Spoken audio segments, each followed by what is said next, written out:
Hey guys, welcome to the channel. My name is Darby, and this is my guide for everything you're gonna need to know about the Galaxy Ranger Dazzling Ninja, Rappa.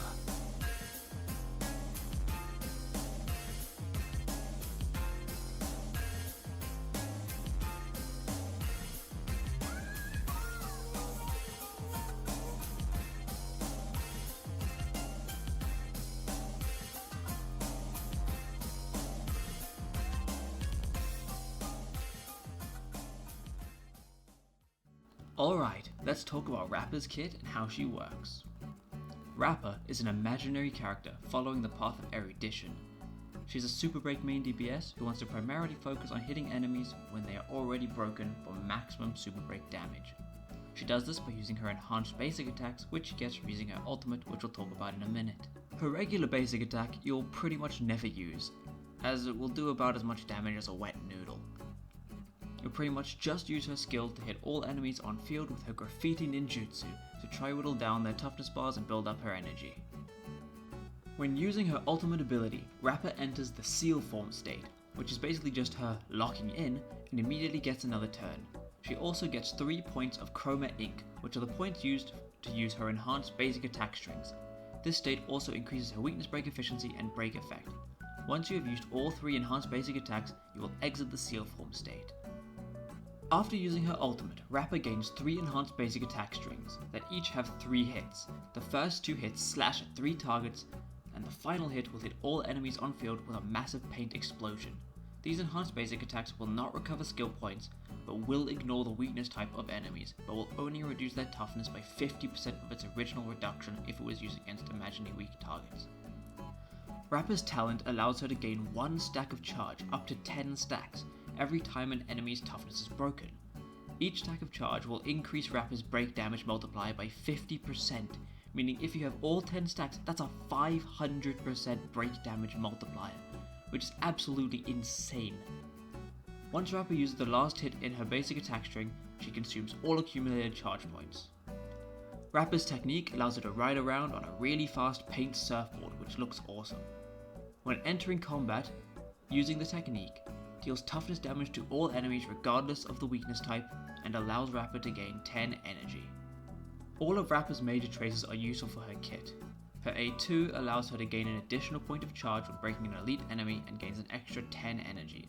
Her A4 allows her to deal her own instance of super break against enemies, and her A6 increases break damage taken by enemies for every 100 excess attack above 2400 attack. The break damage received is increased. The math here says if you want to gain a max benefit from this trace, Rappa wants to get up to 3200 attack.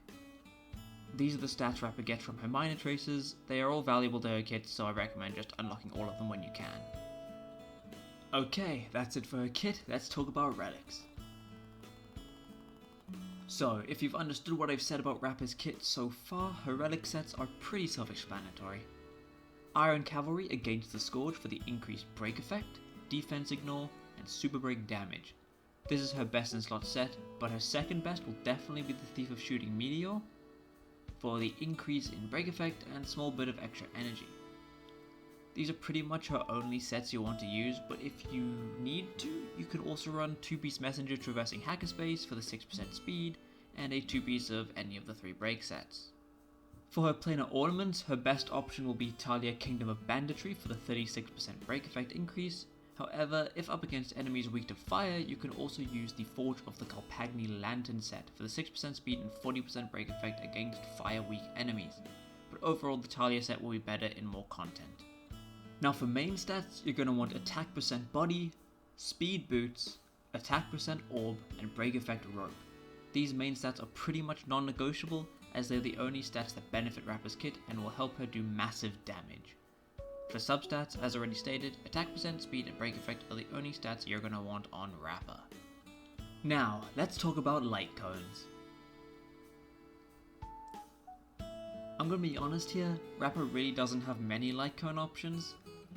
Her number one best option is going to be her signature light cone Ninjutsu Inscription, Dazzling Evil Breaker, which, as the name suggests, it's basically just a ninja super move. It gives her a massive 60% break effect, 30% energy gain when entering battle, and an incredible 50% action advance after using 2 basic attacks. overall this light cone is incredible for Rappa. I'm not saying it's a must pull, but it's by far her best option.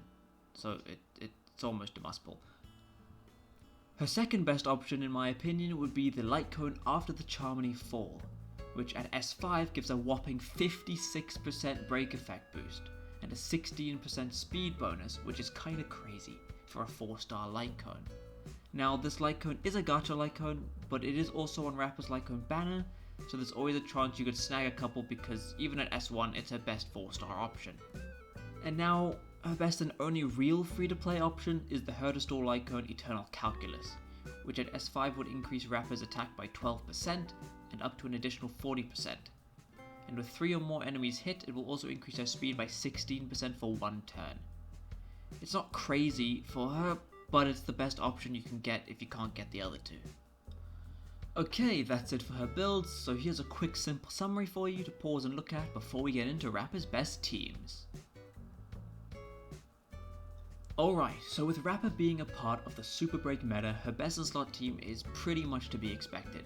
Harmony Trailblazer for the additional Super Break damage and break effect, Rowan May for the action delay and weakness break efficiency boost and break effect, and Linksha for her healing and break effect debuff, and all for their own share of Super Break damage they can dish out by themselves.